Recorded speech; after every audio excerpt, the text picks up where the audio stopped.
Hello, my name is Keith. Welcome back to the channel. So if you're a guitarist and you're stuck in intermediate hell and you don't know where to go next, I think I have a couple things that might kick you off in the right direction, so stick with me here and we'll go through them.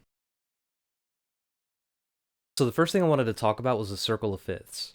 Now I know that the circle of fifths sounds scary, it's all theory, and we all don't want to know about theory, but we don't have to necessarily learn all the theory behind this complicated diagram. We could use little bits and chunks of it to kind of familiarize ourselves with the fretboard and make it a little easier. We could use it as a tool to understanding the fretboard, and I'll show you exactly how. So this is one thing that you probably are already familiar with Hey Joe. It's a completely perfect representation of the circle of fifths on the guitar. Jimmy did it, why can't you? So let's just take a look at exactly what he's doing there.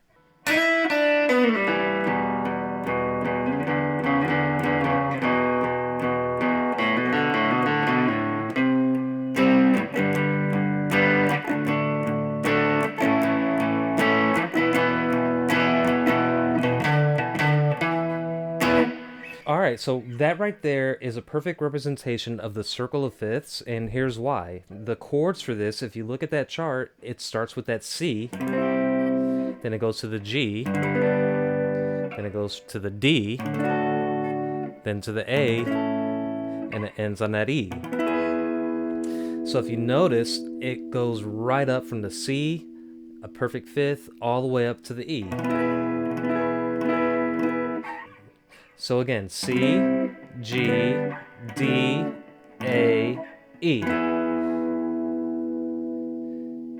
Now that is so important in many different ways to understand. I have a video that I put out exclusively on how to understand the fretboard and memorize it, and I leveraged the circle of fifths to figure it all out, so I'll go ahead and link it here. But if you're an intermediate guitarist, you probably already know your C is right here as well as here, right? And we already know that the G is right here, and an A is here, and then a D is here. But a lot of people seem to stop right there. If I asked you to find an E other than right here, where are you going to play it? The easiest one to play as far as bar chords goes right here on the 7th fret in that A shape. So if you familiarize yourself with the circle of fifths and just run down through Hey Joe with Jimi Hendrix, then I think you might be able to figure out the fretboard a lot quicker than you thought you would. So I think the next thing that an intermediate guitarist needs to kind of understand are 7th chords and the concept of 7th chords and how to apply them. I do have a video that I put up, I think it was last October 2024, and while the quality of that video isn't the best, I still think it's valuable, so I'll go ahead and link it here. In any case, I'll go ahead and just run through a refresher of it real quick. So with the Beatles' Something, let's hop down to the fretboard. It starts off right here with a C, then it goes to a C major 7th, then a C dominant 7th.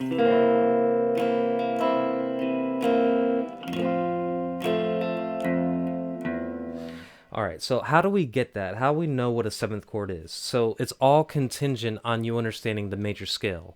If you don't understand the major scale, I do have a link that I'll go ahead and throw up here, and I run through very slowly in a condensed video of how the major scale works and how the finger pattern looks.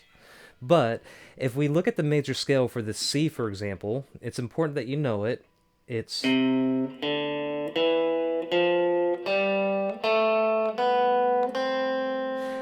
so if you count that out in that open position, here's our 1, which is the root. 1, then open D is a 2. Then the 2nd fret of the D is a 3, 3rd fret is the 4th, open G is the 5th, 2nd fret is the 6th, and then the 7, hence the term 7th chord, is that open B. So if I'm fingering the C chord like this is the C right here on the 2nd fret of that B string. But if I want to turn it into a 7th chord, I lift it up to expose that 7th. So here's a C major, here's a C major 7. Alright, so we expose that 7th on that C chord. Now we have a C major 7th. Now the next step is to learn what a dominant seventh is. The only difference between a major seventh and a dominant seventh in this case would be the seventh note is flattened by a half a step. What does that mean? We can't go a half a step behind the nut,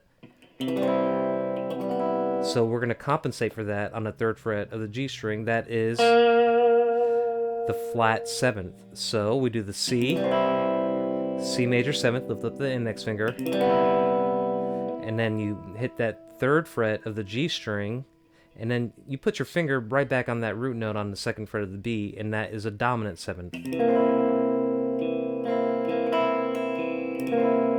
Let's change our pickup here.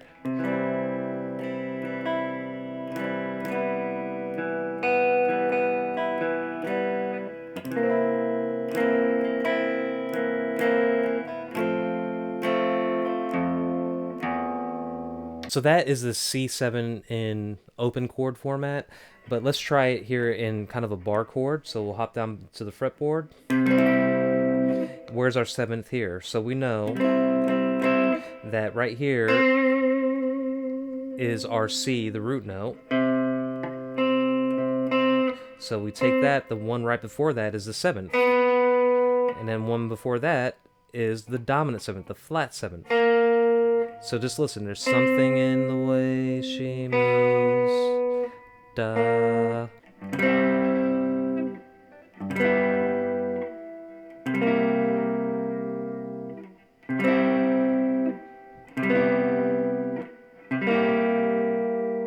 So I think it's really important to understand the major scale to kind of figure these out and figure out the numbers, so that way you could identify where your root note is, go back, and that's your 7th, and then you go back another one, another half a step, and that's your dominant 7th. If you understand that, you're well on your way to mastering at least the 7ths.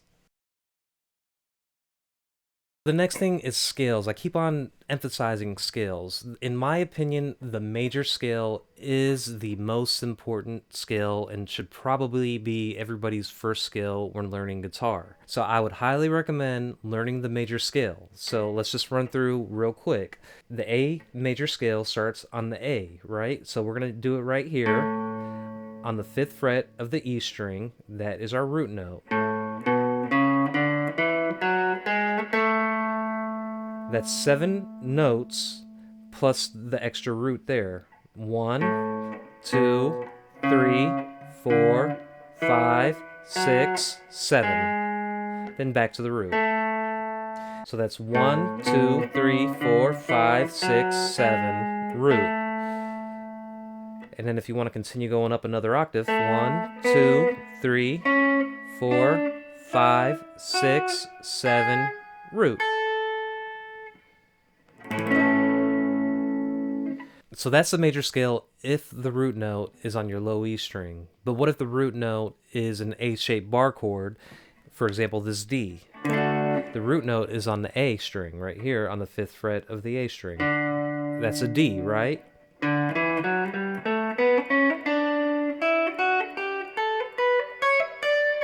So it's really important to understand as many shapes as possible within the cage system and how to get exactly every scale that you need. And if you need to even truncate it down to the pentatonic scales, I have a video going over exactly that.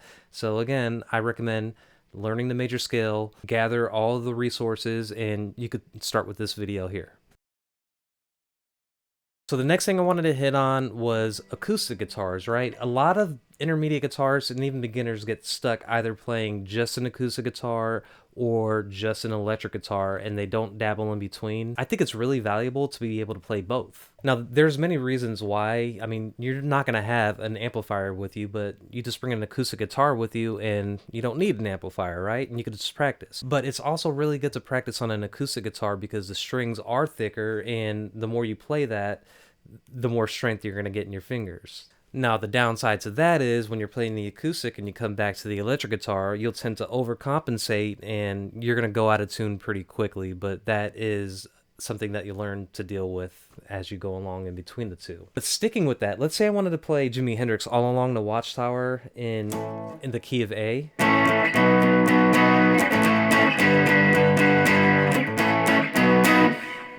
But I wanted to do it acoustically. There's no way I'm gonna sit there doing bar chords like that on my acoustic guitar. It's gonna get tiresome really quick, and I'll show you real quick. Let me go grab it. So this acoustic guitar is not necessarily the best setup for anything up in this region, so it's not gonna sound good.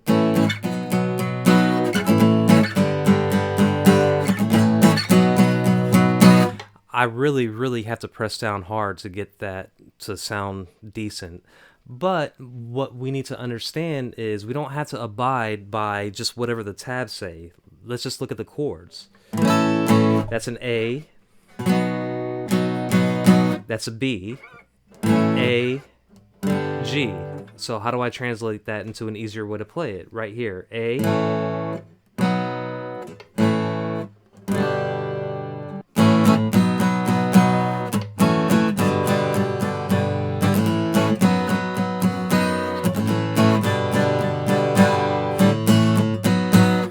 But even that is hard for me to play because that B chord, especially on this guitar, is really hard to play. So let's think about this real quick. So instead of playing an A to a B, A, G, let's try something different. Let's start with the G, and then we'll go to the A, then G, F.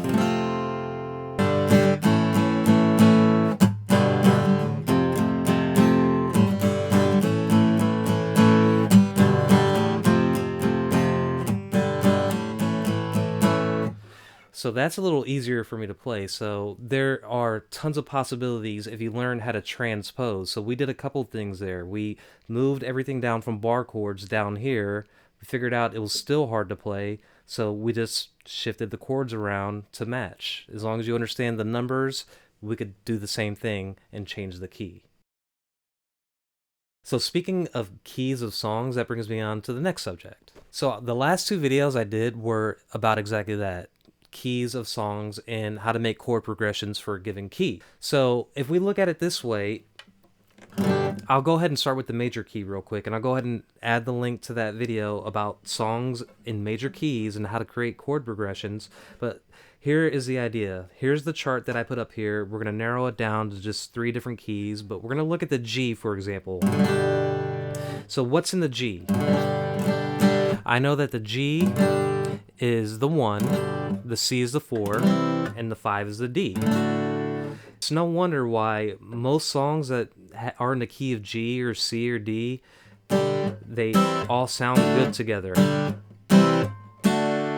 because they're all in that same key.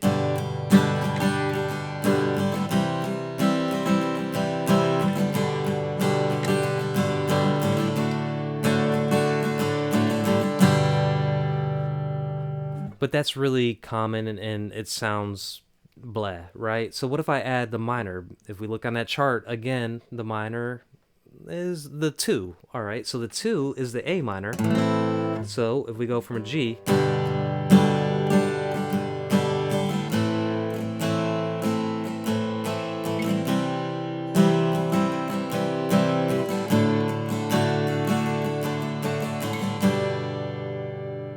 there's so many possibilities with this whole deal here. So the same thing does apply to songs in minor keys. I'll go ahead and link the video that I did. It was the last video. It was about minor keys and how to create chord progressions in minor keys. So if you stick to those rules as far as keys to a song, you'll be able to make up tons of different chord progressions if you look in that chart. The answers are already there.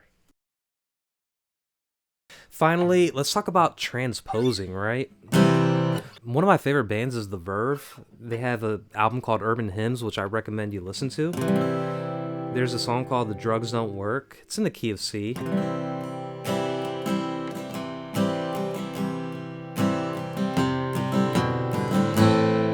I like to sing and play, but I can't really sing and play because I'll get stricken with copyright, but I'll just kind of hum it along. So the point of this is, this song, The Drugs Don't Work, in the key of C,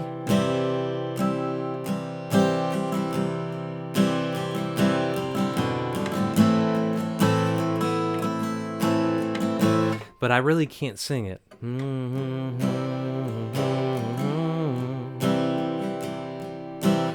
So what I found is if I wanted to sing in a lower register, throw the capo on there and do it in the key of D.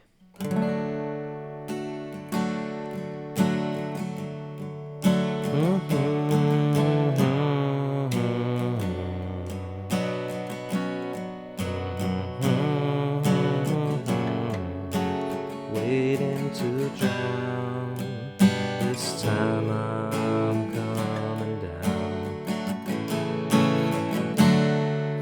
In my opinion, that is the most valuable reason to have a capo. It's to transpose songs to different keys so you could sing along with it. And if you don't sing, then the person that you're playing with might need something like that. And there's no easier tool to use than one of these. So I did throw a lot of things in here, but I also did throw a lot of reference videos that I made previously, and by all means, watch those videos or watch anybody else, because the whole point here is to have fun playing the guitar and to be able to make music and feel confident doing it. So it doesn't matter how good you are or where you are at in your guitar journey, just practice, practice, practice, and learn, learn, learn, because there's more fun with this instrument than there ever will be watching TikTok. With that said, I hope you have a wonderful day. Like and subscribe if you enjoyed this video or got anything at all out of it.